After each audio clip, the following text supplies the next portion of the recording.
All right, I'm Greg Salisbury, Vice President of Electric Engineering with Consumers Energy. Thanks for being here today to give us a chance to update you and the public on the status of our storm restoration.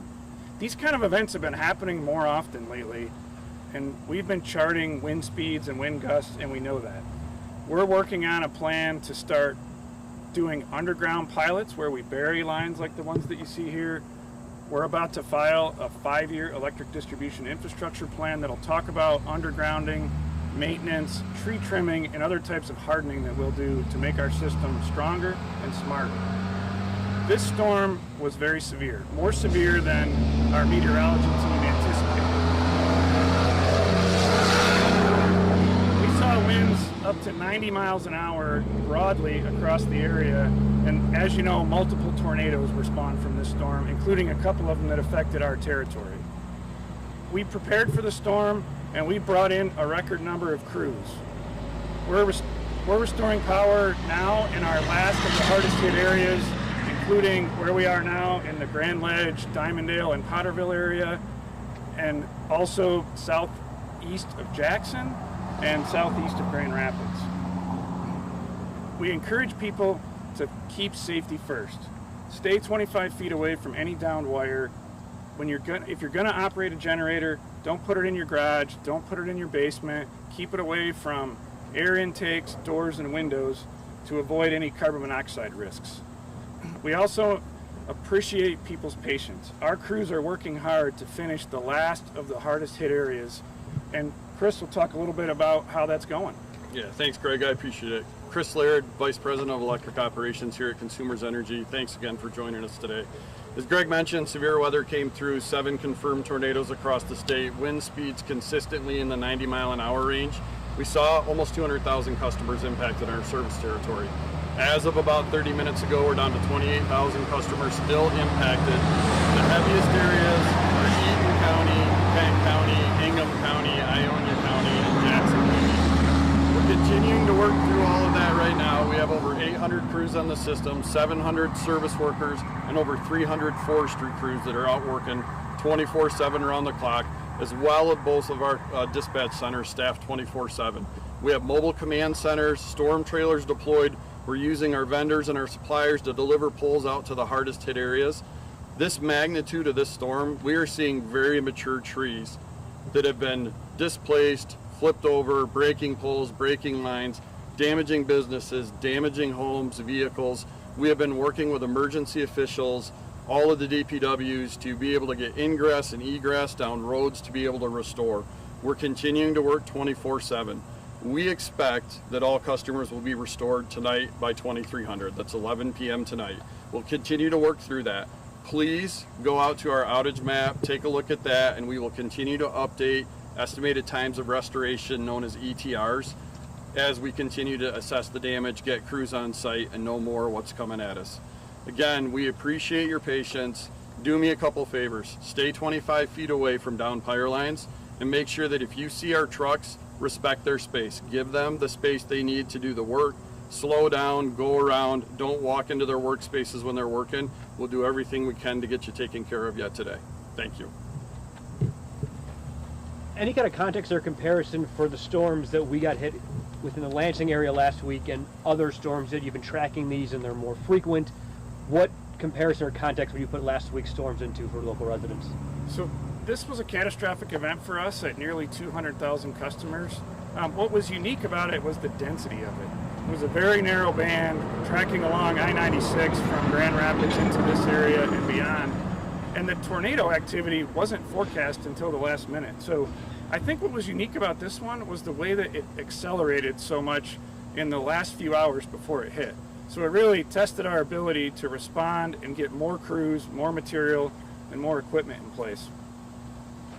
On our way here, I saw multiple stoplights that were still out, and I guess that's just concerning because that could really be the recipe for disaster. What is the kind of the, how do you decide what areas are restored first, or what utilities are restored first in those cases? Yeah, so we have a priority and critical customer list that we go through and restore. We look at hospitals, police, and fire. We work through that. In addition to that, we had 219 schools that were out We prioritized them to make sure that we could get those back on. By last night, we did all of those but one. That school's been restored as of 8 o'clock this morning. We continue to work with any public safety areas, emergency managers, to be able to say, we really need this intersection taken care of or this area taken care of. We continually get that feedback, adjust, and move our crews to be able to respond to those areas. Safety is the most important for us, so we work with those communities to make sure we help prioritize the work.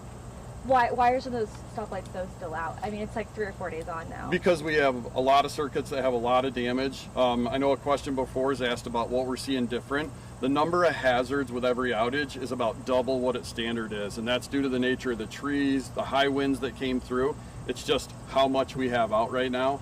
It's not that we're not prioritizing getting through that, but as we prioritize the circuits with hospitals, schools, whatnot on it, we're picking those up, and then we'll continue to pick away at the others. I know there's a lot of, sorry, I don't need to take up all the questions. I know there's a lot of, people who have medical things that need to have electricity running.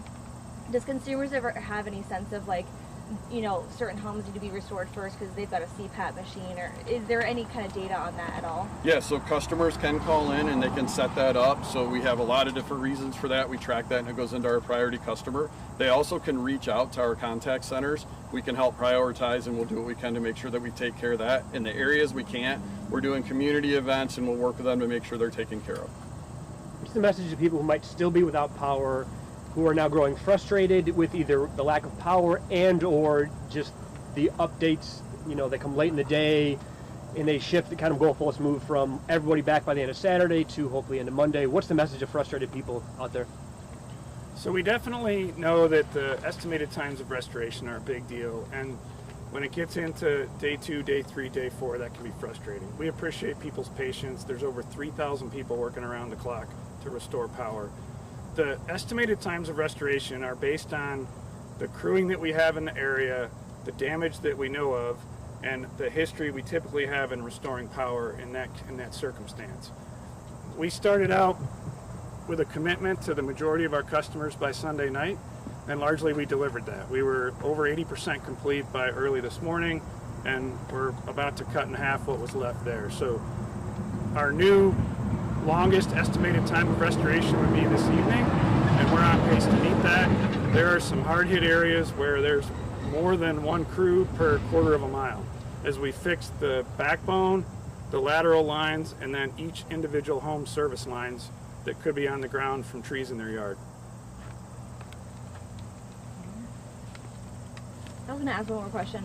Ohio, I know, got hit by some pretty bad storms this weekend too, or this last week, I guess. But we had about 4 times the number of power outages here in the state. I know that also includes DTE, something you guys don't have any control over. But why is it such a high level of power outages compared to other states with similar situations? Yeah, I'll say Ohio saw that same weather system that moved through our state, hit theirs. It had diminished a little bit in its severity as it got there.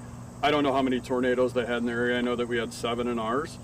They had about the same amount of customers out we did, but it was in a more concentrated, populated area. So for example, in a populated area, we may replace a pole and pick up 5 customers. If we're in a rural area, we might have to replace 5 poles to pick up 1 customer. That's really the difference sometimes you see as different utilities go through and restore. The other areas around us didn't see the severity of wind that we did not see the amount of tornadoes that we did in this instance. Could I have you both just say and spell your first last names and titles just so we can get them on the record, please? Greg Salisbury, Vice President of Electric Distribution Engineering. Gotcha. Could you spell your last name? GregSalisbury. Chris Laird, Vice President of Electric Operations, CHRISLAIRD. Any other questions?